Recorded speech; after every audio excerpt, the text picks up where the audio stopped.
Ladies and gentlemen, this is the main event. Are you ready? Let's get ready to ramp up your sales. And now the man you've been waiting for. He is the real thriller in Manila. The undisputed, undefeated, reigning, defending, pound for pound, heavyweight John, the sales machine, Rankins. Hey everybody, welcome to another edition of the Sales Machine podcast. We're here today with, an amazing guest, one of the world's leading decision scientists and theory of constraints experts. He's a serial entrepreneur, founder and CEO of Gold Rat Research Labs, creator of the theory of constraints, an award-winning scientist. He's served as an advisor to government agencies, NGOs, Fortune 500 companies such as Microsoft, Tata Steel, Nike, ABB, Cisco, SAP, Intel, even the Habitat for Humanity, incorporating all of the science that's needed to be successful today, especially in the AI environment. So at the Sales Machine, we're always talking about the SMART framework of sales, marketing, accountability, retention, and training. And I've talked to people for several different years, and I've always expressed to them that if you want your success to be automatic, it's got to be scientific.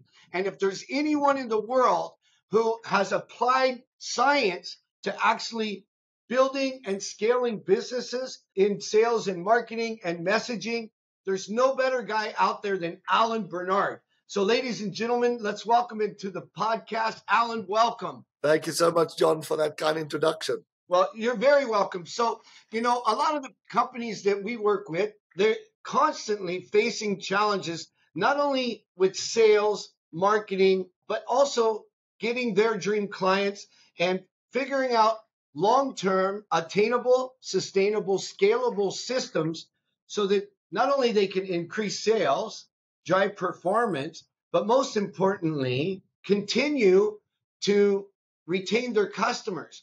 So based on your expertise working with some of the biggest companies in the world, what would you say is real and relevant right now for people to implement into their companies to get their dream clients? I think when it comes to sales, probably one of my biggest personal insights that I've applied both to my own business, but also those of our clients, is if you ask yourself the question, and the audience can ask themselves the question, who's your biggest competitor?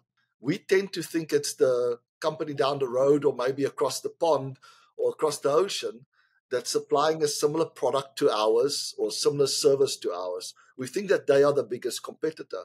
But actually our biggest competitor, the one that we lose most sales to, is the no-buy decision of our dream customer. You think about that. It's a dream customer. We call somebody a dream customer when we absolutely believe that they are the ones that would most benefit from the product or service that we're selling. So if they tell us no, it's devastating, right? But that's the key for any salesperson, is to try and understand why is your dream customer not buying your amazing product or service. And I can share some big insights that we've had there and some practical applications around exactly that key question. Why is my dream customer not buying my amazing product or service? And that's brilliant because, I built and scaled sales teams my entire life, it seems, right? For more than 30 years. So obviously I'm a bit dated. I always pre-frame the situation. Whenever you get a no for salespeople, there's always a next opportunity. And if you consistently are getting no's and your value proposition is better than your competitors, then obviously your dream client doesn't know enough about your product. And if they don't know enough or they don't know you, they will not know you. If they don't know you, they won't like you and they won't trust you. So I want you to expound on that for companies out there to understand how, like in marketing, it's essential to sell without selling, but establishing that value proposition up front. Because if they don't know enough about you and they know more about your competition and their value proposition, then you lose the sale. Absolutely. So I will cover just 2 points. Both of them have got a grounding in psychology, right? So we know when we study human psychology that there's a bias that we have towards certainty. We are attracted by things that make us feel certain about it, right? That's why big brands are so powerful, because it's kind of a, we know what we're going to get if we go to McDonald's, right? There's a level of certainty to it. So that's the first one I will cover. The second one is we have a bias. We don't want to give up something that we already have. So let me give you examples of the two of them. The first one is, how does our bias towards certainty and fear of uncertainty, how can that cause a dream client to say no? So I want you to imagine you've got a product or service, and as a salesperson, you've done your homework, you want to show positive value. So in your mind, you've quantified the benefit that the client is going to get. Let's say the benefit is going to be 20, and you've quantified the cost for the client. And in your mind, the cost will be 10. So you say benefit minus cost is equal to value. So there's a plus 10 benefit for the client, right? They will essentially double their return on investment. They invest 10, they get 20 back. For you, it's an absolute no-brainer, right? Correct. You are absolutely convinced that the client will love this, because who doesn't want to make money? Who doesn't want to double their money, right? And you present your offer to them, you take them through the calculations, and they go, no, thank you. And you don't understand what the hell happened. So here's essentially what happens. If you think about a skeptical buyer, right? When they hear you say a benefit of 20, what do you think is going on in their mind? They go, salespeople exaggerate. So if they claim it's 20, probably it's 10, right? And then they hear the cost of 10, and they go, salespeople always underplay the cost. So if they tell me it's 10, it's probably going to cost me 20. So those same numbers in the buyer's mind generates negative 10 value, not positive 10 value, right? And now you're stuck because both sides are missing out on a fantastic opportunity. So one of the things that we teach salespeople is to never use numbers, a single number for something. What you want to do is the following.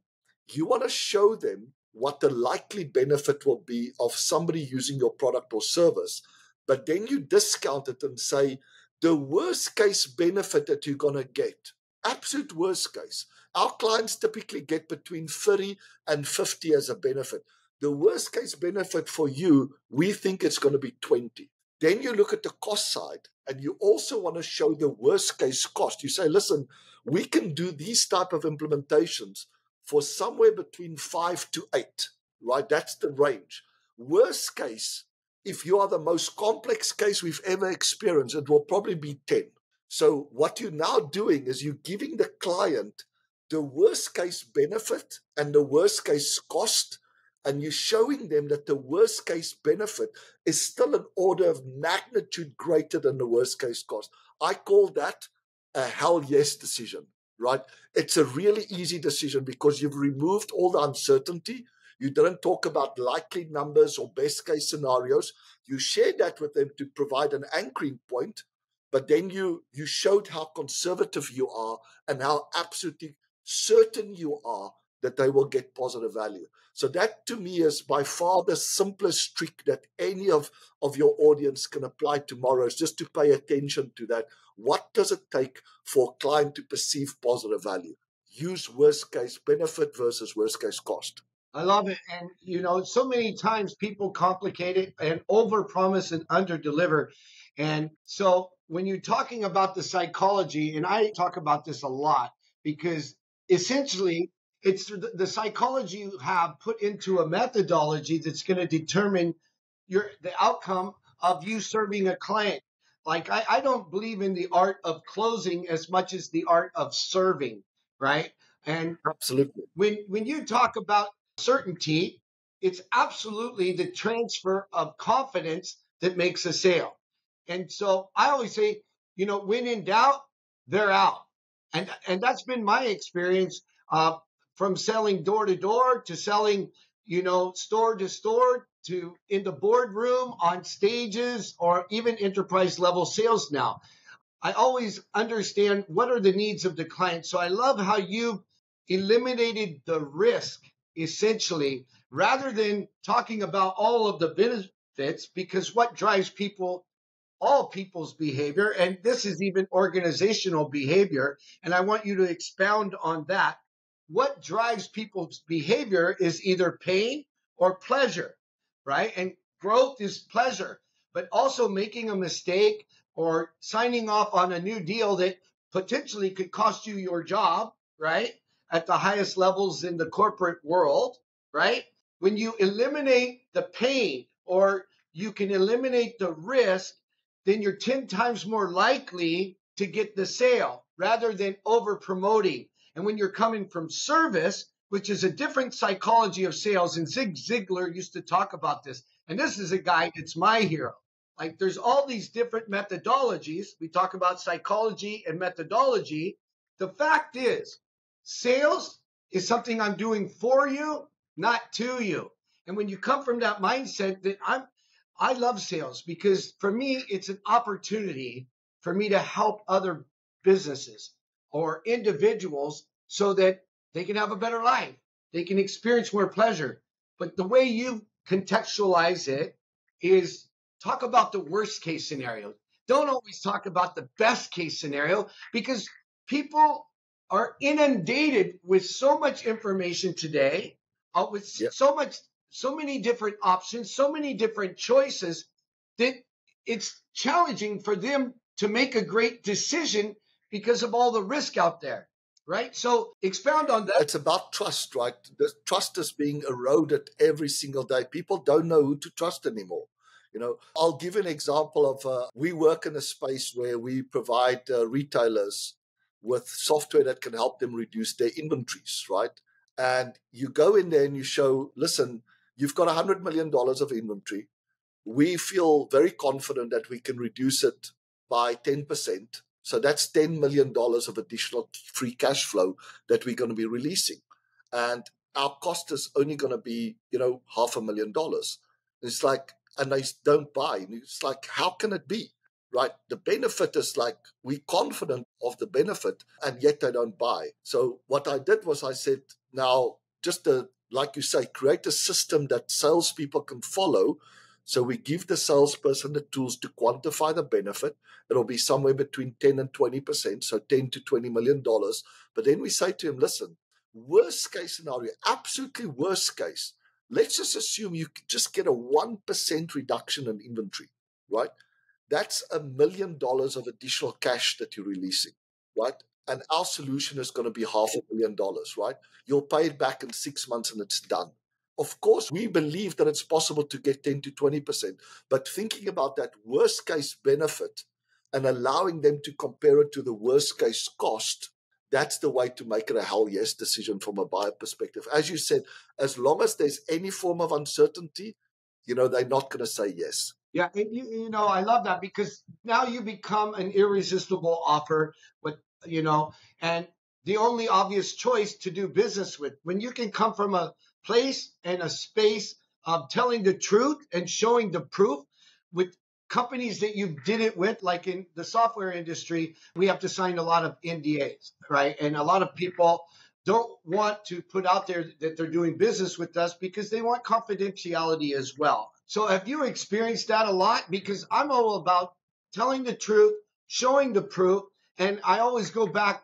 My default mode is always about that methodology. So like Zig Ziglar talks about, you first of all come from service, solve their problem, and ultimately make sure they're satisfied. Keep following up so that not only do you get the customer, but you keep the customer. And that's another thing I do with the salespeople. When you talk about methodology, for me, it's really simple to take the salesperson out of the equation and bring the methodology or the process into it by taking the focus off of them.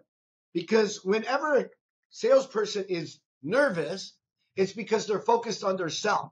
They're not focused on the customer and the service. So I always say, when in service, never nervous. You're never nervous because you're there to help someone. You know what I mean?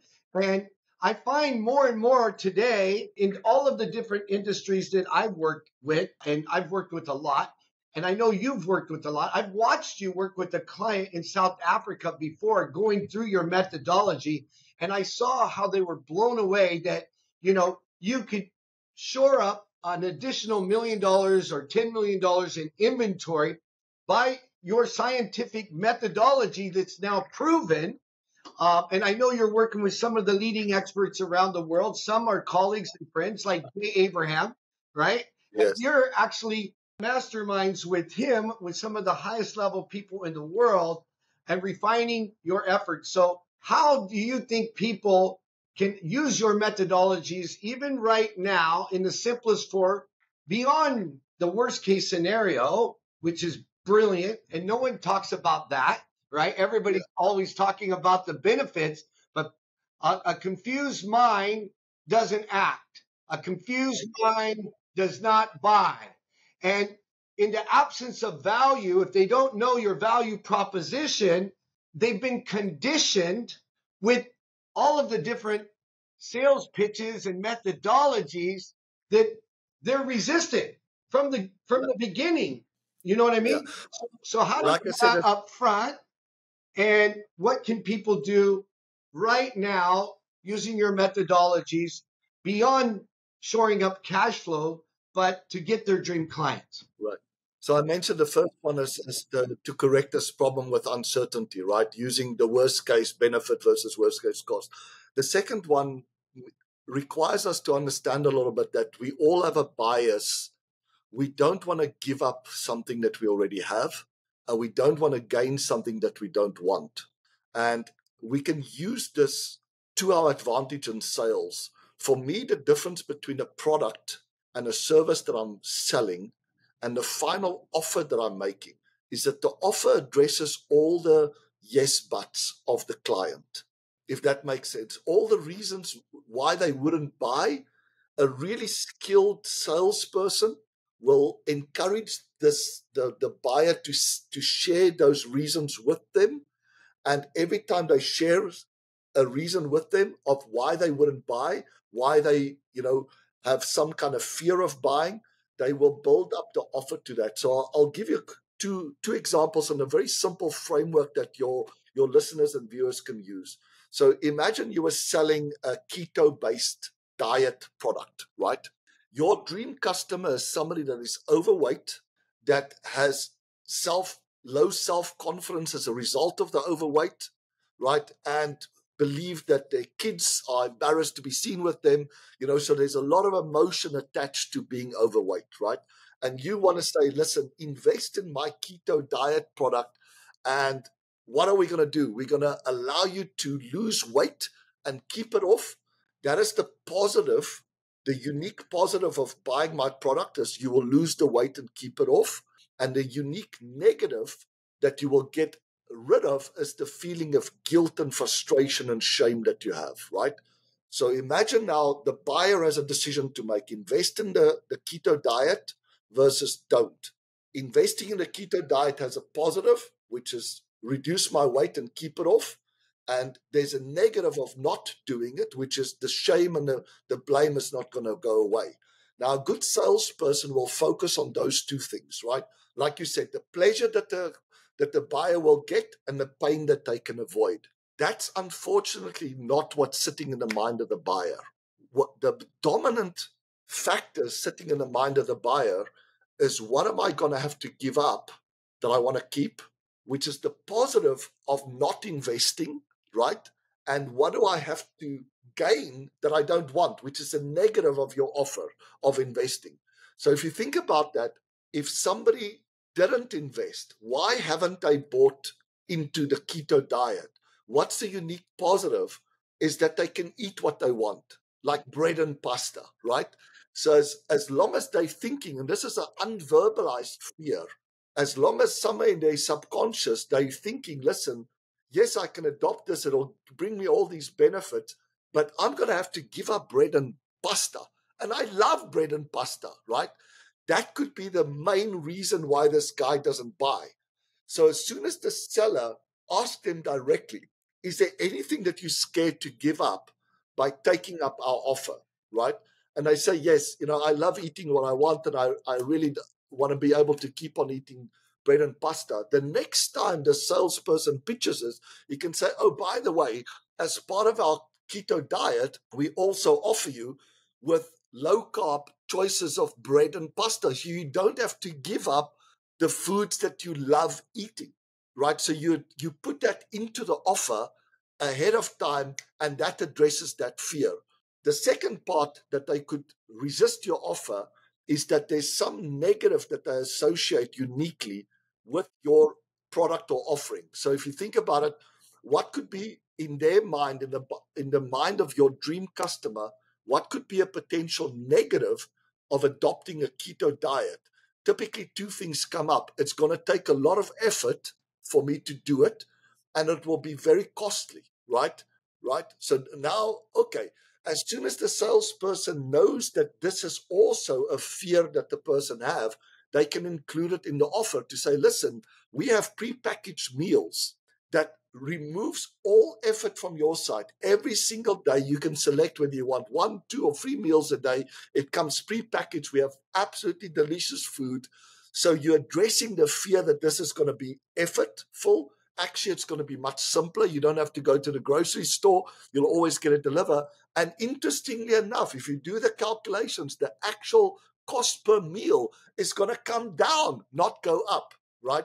So that's kind of an example of how to use this thinking about what can block the client from buying my offer. It's very seldom that they're ignorant of the benefit of my product or service, or that they're ignorant of the pleasure, or they're ignorant of the pain if they don't buy it.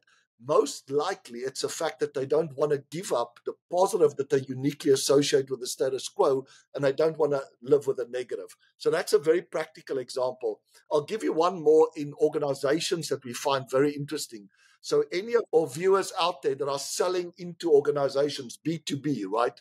It took us quite a bit of time to figure this out, but imagine you're in an organization. What do you think is the biggest fear of a person inside of an organization? Of course, there's a fear of getting laid off, right? So that's one big one, right, is being laid off. But what we found is that there's a bigger fear than that, which is to be exposed as a non-expert in my field, right? The company hired me as an expert. So what we realize is that if you are selling a coaching service or consulting service, and you can clearly show the benefit of the company using your consulting service or your coaching service, or maybe even your software, like what we are doing, right? If that person that has to make the buy decision believes that somehow your advice or your software is going to expose them as a non-expert, it will jeopardize the status that they have in that organization, they will behave very irrational and absolutely reject your proposal. So what you want to do is, if you're aware that that could be a concern, you want to address it inside of the offer, right? So exactly what you mentioned, what you are doing with Sales Machine, is that we will provide you with the training and coaching. So you're going to be able to elevate yourself to be one of the best experts in your field through the training and coaching that we will give you. So, and I'm sure you have a ton of others that you can think about. It's like, what is that deepest fear that's holding that buyer back from buying your product or service? Trying to figure out what it is.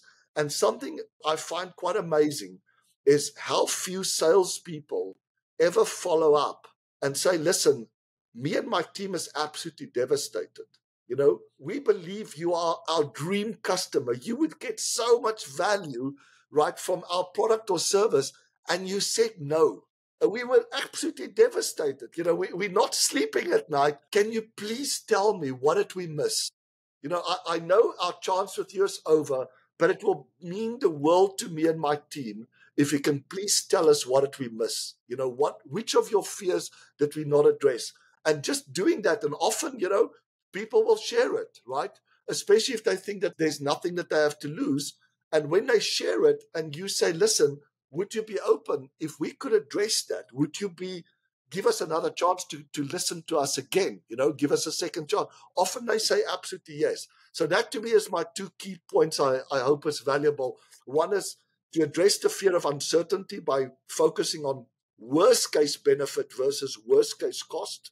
And then the second one is the fear of loss, and often an exaggerated fear of loss or effort or risk or cost that you can address directly in your offer. Yeah, and that's exactly, I have a sales methodology, even myself, as far as first and foremost is just build connection, right? I mean, connection is deeper than rapport, but the only way to do that is situational intelligence, finding out what is their situation, what are they going through, and then problem awareness, right? And so finding out what are going to be those objections that they have up front, or what are their biggest challenges right up front, because obviously, everybody wants to have the benefit and doesn't want to give up. And that's why I love how you eliminate the risk. And this entire podcast is about understanding the psychology of sales, but also the psychology of your customer and what they want to buy. And I love how you talked about fear, because most people would never even consider that as an obstacle. But, when we're in fear, it's fight or flight. It's not write a check. It's fight or flight. So you're obviously not going to take advantage of an offer. And when you're in fear, you're confused, right? Confused mind doesn't buy. So I love how you've expounded on that. And one of my friends and colleagues, Brad Lee, he's amazing. He follows the methodology of just first and foremost, have a conversation. Right. A real authentic conversation that, uses situational intelligence to find out what are the challenges, what are the problems, what are the fears. And if you are handling objections, especially on an enterprise level sale, at the end of the sale, you've already lost the sale. Right. That idea of not just looking for the pain, but also for the pleasure, for the desires, right? Somebody that I really admire in sales is Jeffrey Gittemore, and he talks about that. He says, typical salespeople are asking the client what keeps you up at night. But a really good salesperson also says what wakes you up in the morning, what do you want more of? What will elevate your status? And really showing them that by partnering with them, using your product or service will dramatically elevate the status, how they look at themselves, how others look at them. So getting that balanced view of both what are the desires, but also the fears, and make sure your offer addresses both of those critical emotional elements. Yeah, especially when you're talking to enterprise level clients where there's a corporate structure and there's several levels. One decision could cost somebody their job and their career, like you're talking about. So it's been my experience whenever there's a consideration at that highest level, my methodology is always about listening to the client, listening to the high level decision maker. And a lot of times in B2B sales, it's not one decision maker. There's several different people involved in the escalation of the offer.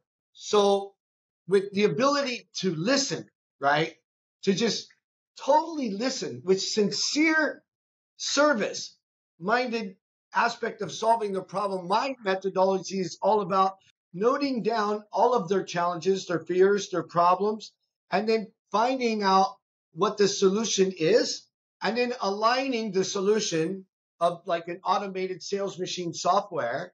I align that solution to be their idea. Yeah, I like that. And I like the fact that you're talking at multiple levels, because I think it's something that salespeople can often miss. They're thinking about they selling to the buyer, but there's really three people involved there, right? Three types of people. There's, of course, the buyer that is making the decision whether to buy, but then there's the one that has to pay for it. That's the owner or the investor.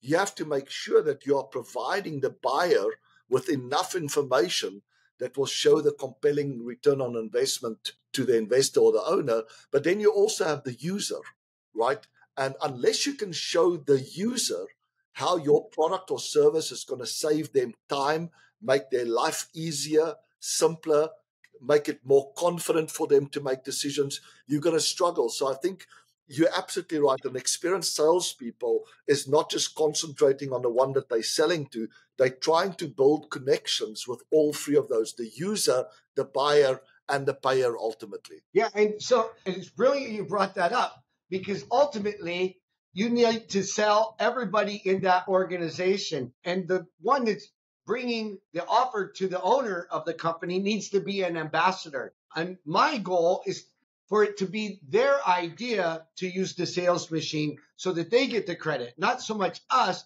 but they get the credit. So that eliminates the fear. But obviously, we have to show the value, because it doesn't matter how good your system is. And this is a problem with a lot of CRMs. I did my own research on CRMs in the marketplace. And did you know that 67% of sales and marketers don't use the software bought by the owners? They just want to get into the selling or the marketing and doing the work. They don't really want to use the platform. So it was amazing to me that nobody thought about, how can I drive performance? How can I get people to use a software that actually drives their performance with psychology? And that's something we did differently. And I reverse engineered the sales machine because of my own problem. So I went to Salesforce, I went to HubSpot, I went to Zoho, and I told them about my challenges of maintaining inspiration, motivation, and driving performance with the sales team. Right. That also brings up another really important mistake that I often see, right? The sales guy makes the sale, right? And he goes, job done, right? But like problem is, especially if you're selling something on a SaaS basis, it's a constant sale, right? So your number one priority must then shift to, okay, they've bought it now. Why wouldn't they use it? Why wouldn't they extract most value from it? And a good salesperson then takes on that role of account manager and is frequently, especially in that beginning few weeks, which is the most critical time, is to pay attention to the users, to try and understand, are you using it? Are you getting value from it? What's blocking you from using it more frequently? What's blocking you from unlocking the full value? Because it's like, why are they not buying? Equally important is, why are they not using it? It's really frustrating if a client invested and then they don't use it, and they can't get value if they don't use it. And often it has to do with the complexity that's involved there. You talk a lot about gamification, and I know you've invested a lot to gamify sales machine, because it has to be simple. It has to be fun to use. Else people simply won't use it and they won't renew their licenses. Yeah, and because the users won't use it, they'll tell their supervisors it didn't work. And then the supervisor will tell the owner that, hey, unfortunately, we invested all this money, but it didn't work. And then that's when they're in fear of losing their job. None of these companies listened to me. I said, look, I don't care how much money it takes. I'm managing over 2,000 people in sales, and they're in all different industries, from advertising, real estate, skincare, car care, loyalty app software. I need this solution that can drive their performance. So I need, beyond a fancy address book with, following and capturing leads and each stage of the deal, I need rewards. I need recognition. I need competition. I need compensation. I need that built into the platform. I need accountability. I need to see what my people are doing, not to police them. I need to see what they're doing, how they're doing it, so that I know what do I need to do to improve upon it. You're a scientist, right? And if you don't manage, track, and measure the activity, you can never determine why are people getting the different results. It's all about the methodology. That's why this is so important to me, to help other companies around the world, because I struggled. And that's why I built the sales machine. I never thought I would be in the software business. Right. If you want to make sure that your methodology gets used and can scale and get spread out, you need software. That's the mechanism to make your methodology adoptable, right, and scalable, etc. There's no real other option. I watched you on stage in Vegas. It was just a coincidence, and it was amazing. We were at the AI Summit, the Intercon, where Facebook's won the award, Instagram won the award, and then I was there for my own reasons, and that was to receive an award for innovation in software, right? And I never even knew that you were there. And I'd met you at a mastermind where you stole the show. And then in Intercon, when you went up and you got your award and they asked you to keynote, right, and to explain, Right. I remember how you stole the show with guys like Microsoft and all these different AI people in the room. And you completely stole the show about your methodologies in science for increasing behavior. And then I know you went on and you worked with Microsoft from there. Can you tell me a little bit about your experience in getting that award and how you monetized that? Sure. So what happened with Microsoft is they reached out to me and I said, listen, we have a big challenge. We need to redesign our supply chain, global supply chain.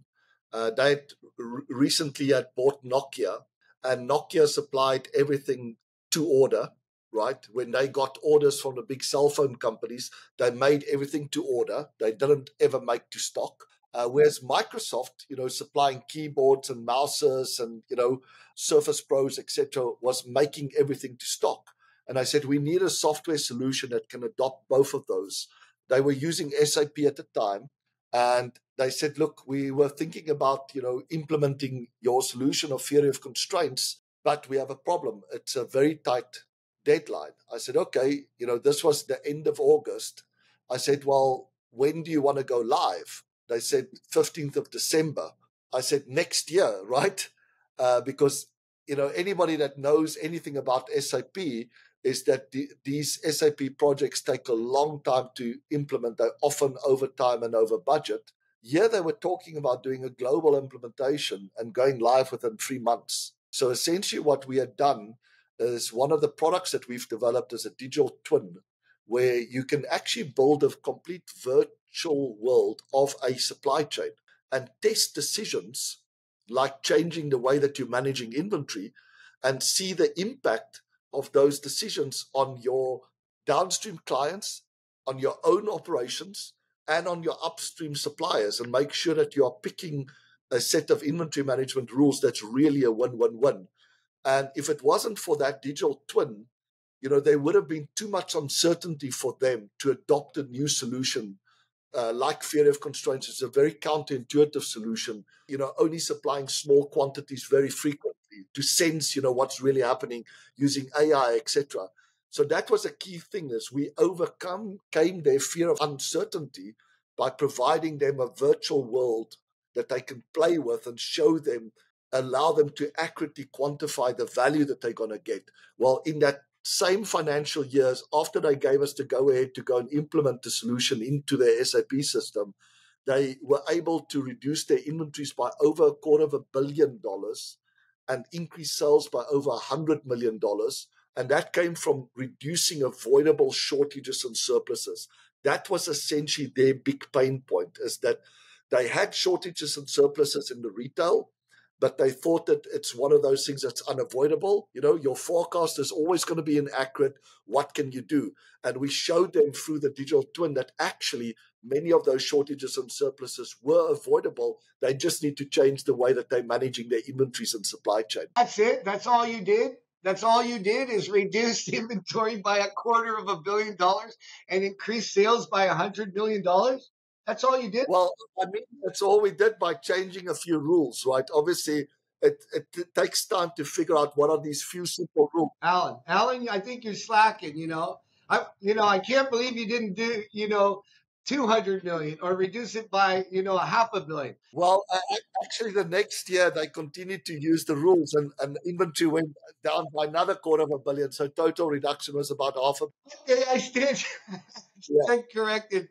John, I think, thank you for reminding me. It was a really incredible case study, and we felt honored to be involved with it. But what it showed me is that, we often get overwhelmed with complexity. You go into these organizations that is so large, like Microsoft, and you think they're massively complex. So we tend to look for very sophisticated solutions. Sophisticated solutions can't work. It has to be simple, right? Every time I do one of these complex projects, initially it's kind of overwhelming. You think, what the hell was I thinking? But then, you're just patient with yourself and you figure out there's always this profound simplicity there somewhere, right? Just one thing that I can change that can have a massive impact. And the way to think about it is most salespeople out there know about 80-20, right? Is that if you're trying to give your client an effect, right? You're trying to help them grow their sales, reduce their cost or investment, right? Of that 100% effect that you want to give them, there's got to be 20% of the changes that will contribute to 80% of that effect. So of all the things that they can change, 20% will give you 80% of the result. But what people don't realize is 80-20 applies on itself. In science, we call it fractal, right? It's fractal, it's self-similar. So 20% of 20% will give you 80% of 80%. So 4 of the changes will actually give you 64% of the effect. And then you can apply it again to say 20% of the 4, which is about 1, will give you 80% of the 64, which is 50%. And to me, that's our job, right? As salespeople wanting to serve our clients, is to help them figure out what is that one thing that if they can change it, they can get almost all of the effect that they're looking for. I know that's brilliant. And I also practice that, especially with the SMART methodology and the sales machine. So I work with other companies and a lot of CEOs that want to improve their company. And a lot of people complicate things, right? Especially in the academic world, a lot of theory. A lot of people are out there justifying or validating why they went to school rather than solving a real problem and using what I call uncommon sense. Because there's nonsense, right? There's common sense, and then there's uncommon sense. And you, my friend, have what I call uncommon sense. And even when I work with clients, I look at all aspects of their business to drive performance, because a lot of the time, the users or the salespeople, it's like 20% do the 80%. And the reason why is because nobody raises the water line. The water line never gets raised. So when you're doing rewards, recognition, competition, compensation with salespeople, a lot of the times it's over a duration of time, and therefore the top 20% always win, or it's always the top 3 almost always win. So what happens is the rest of the people within a month in just give up because they don't feel like they can make a difference or they can win. And that's psychology. So I always ask these different business owners, it's not just about sales, it's also about marketing, accountability, achievement, retention, and training. So what's the number one thing that you can do that will make the biggest difference in the shortest amount of time, that's sustainable and scalable? And how do we refine that? Yeah, and how to make it simple, right? I have a funny story. I hope that they don't mind me telling it, but one of the companies I've worked with for a long time is SAP, right? So I get invited to their head office, and they said, we're going to be working and basically looking at the top clients in their list that is not satisfied with their offering at the moment, and, basically at risk of losing these clients. So I thought, wow, this is going to be impressive, because I heard all of these things about their own CRM system that they've developed inside of SAP. And this will be the first time that I can see this thing in action, right? So I get into the meeting and I'm all fired up. I'm just like waiting for them to load up this new advanced CRM system. And the guy brings it up and it's an Excel spreadsheet. And I was like, where's your CRM system? And the guy backs out laughing, quite embarrassed. He said, you know what, I have to be honest, it's so complicated and I haven't really been able to get trained up on it. So we just use Excel. And that's the problem, right? Is if your product or service is too complicated, you're not going to use it. Never mind your client, right? And I've worked with a lot of academics and people in the software industry. Like I said, I never thought I would be a guy that's going to get into building the software. And so when I was going through building the software, it was all about performance management to increase sales, drive performance, and retain our customers. That's it. Those are the goals I wanted to accomplish. So the way I did that was creating that SMART framework in sales, marketing, accountability, retention, and training. And I call it SMART because it's really simple. And whenever our salespeople now go out and they're dealing with a lot of competition, because there's a lot of competition out there, and they say, "Oh, well, we have a solution already," or "Oh, we already have a CRM." Oh, wait a minute.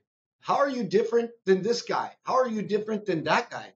And they ask a really simple question. They say, "Well, is your CRM smart?" And they're like, "Well, what do you mean?" Yeah, well, does it drive performance? Is it intuitive and smart? Does it have a psychology, a methodology built into technology? People are like, "What are you talking about?" Well, look, you look to the sidebar in the sales machine, and that's what it says: SMART. Sales, marketing, accountability, retention, and training. You don't even have to be smart to use it. Absolutely. I promised you I'll share some of the biggest mistakes that salespeople make, right? So we covered the first one, which is allowing their dream customer not to buy or not to continue using it because they miss something, some kind of exaggerated fear. But there's another big mistake that salespeople make, which is giving away discounts that's unnecessary. And often they have no idea how this impacts the bottom line, right? Imagine a company with 100 million in sales, or it could be 100,000 in sales, right? And they have net profit of 5, so 5%, right? If you give away just 1% discount, your sales will go from 100 to 99. Your profit will go from 5 to 4. That's a 20% reduction in profit for every 1% discount you are giving away. And often, if you're the business owner, for those that are listening, right, or you're head of sales, I have some homework for you. Go and just pull a report for any of the products or services that you're selling and ask it to give you a distribution of what's the selling price that you've sold this product for. So what's the lowest price you've ever sold it for? What's the average and what's the list price, right? And what you'll notice is this very skewed distribution where most of the time it's being sold at the maximum discount. Whenever a salesperson gets a bit of pushback, so the client is not seeing or believing the benefit, they tend to feel pressure to give them a better price, right? But they have no idea how that reduction in price can massively impact the profitability of that client. So, if your profitability is 10%, then a 1% reduction in price will give you a 10% reduction in net profit, right?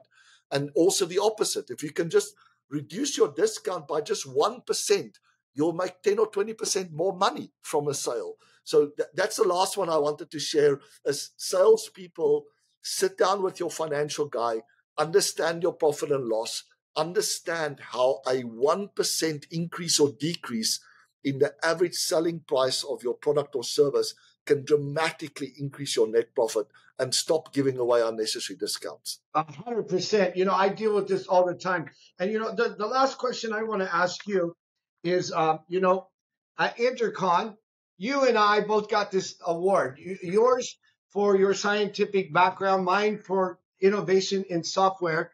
And that was an AI conference. And now, since, last year, AI has just blown up.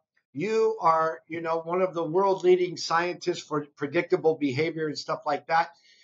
So I want to get your take now on the future of sales or AI, because a lot of people are asking this, and a lot of people ask me about it. And I always default into know, like, and trust. But things are changing all the time. And as an expert scientist, like I say, if you want your success to be automatic, make it scientific. Well, Alan Barnard, ladies and gentlemen, is the definition of scientific, right? But for creating a result, not just for geeking out on numbers, but creating relevant real results right now in your business. So in AI, Alan, how do you see the future going right now? Yeah, I think that, the benefits of AI is just unbelievable, right? Two big opportunities with it is the ability to automate something, right? Where rather than having to custom do messages, emails, creating avatars, you can ask this thing to generate a unique email for each of your 10,000 clients based on its understanding of what most likely that client's pains and pleasures are, fears and desires. So the ability to do that at scale is just incredible. The other part is that generative AI like ChatGPT has developed incredible intuition around understanding specific people. So when you are using it, and I will highly encourage every salesperson out there, if you haven't done it, start playing with it. It's for free, and put in a prompt. The prompt is basically just an instruction that you're putting in, right? And the more specific that instruction will be, the better the answer will be. So you can put in there to say, tell ChatGPT, I want you to be the corporate buyer of a business of around $500 million that are buying, stationery. And I want you to tell me what are the unique challenges that this buyer is currently experiencing, and how can I modify my offer in a way that immediately will address those. So the more specific you are, and it will instantly give you answers. To do split testing. I mean, you talked about marketing and sales, right? So part of our job is also to come up with advertising copy and marketing copy, is to ask it to give you 5 or 10 or 20 options, and you can try it out there. So for me, if salespeople are not already, playing around with it, do so. You're going to be missing out. The amount of insights that you can get because ChatGPT is so knowledgeable, you're missing out big time. And of course, the ability to automate this and do it at scale, at a level, a customized mass production, essentially what they used to call, right, is you mass producing something, but you're customizing every single one that you are producing, whether that's email messaging or follow-up emails, etc. That's phenomenal. And so now my final question for you. I have a huge amount of respect, and I've watched you make such a huge difference in a lot of these biggest businesses in the world. So obviously you've achieved a lot of personal and professional goals, but what's next for you? What's next for you, Al? Yeah, I was interviewed a while ago, and the person said to me, being a decision scientist and wanting to help people make better decisions in life and in organizations, what's the biggest decision mistake that you can make as a human being? And, in that moment, I really reflected on it, and it's to take your own life or somebody else's life. So that to me is, apart from the work that we're doing with corporate and helping them improve their decision making and hopefully, making more income and more impact in the world, whether it's a for-profit or for-purpose organization. But at an individual level, that's really, for me, the legacy I want to leave is helping people that are in such a desperate mental state of hopelessness and helplessness that they believe that taking their own life or somebody else's life is the only viable option, and teaching them simple skills of how to pause, how not to overreact, how to think about the outcomes that they really want, and coming up with better options, options that have big upside if it works and small downside if it doesn't. I've had the privilege of working with a few suicide prevention centers, but that's really what my big passion is at an individual level, how to capitalize on the research that we've done so far on why good people make and often repeat bad decisions, and developing simple methods, turning those methods into simple decision support apps like the Harmony Decision Maker app that I developed, that I got that award for, that you can download, from the App Store. It's a free app, and it will immediately help you by asking you the right questions, help you make better, faster decisions, both in your personal life and also in your business. Not only do you have a brilliant mind, you're a beautiful man and you have a beautiful heart, Alan. It's an honor for me to have you as a friend, and thank you for coming on. Ladies and gentlemen, he just gave you enormous value for how you can implement worst case scenario in your offers, handle fears in your offers, increase your profits without giving discounts, value, value, value. You're a genius, Alan. Any way I can reciprocate and be a part of your mission, love to do it, man. Thank you so much for being here today. Thank you so much, John, for the invitation, and good luck with your podcast series and with Sales Machine. It's solving a really, really important problem that so many businesses have out there. I have a YouTube channel, Dr. Alan Barnard. There's a lot of really good videos of us sharing new insights of our clients doing presentation. It's all free resources. So if anybody wants to hear more about it, just search Dr. Alan Barnard and you'll pick up my YouTube channel and other social media channels. Brilliant. That's a wrap, folks. Thanks for joining me today. And if you got value from this episode, do me a favor, like, subscribe, and refer a friend. And if you want even more value, go to thesalesmachine.com, click on resources, and there's tons of resources there to increase profits and drive performance in your business. Right on, come on.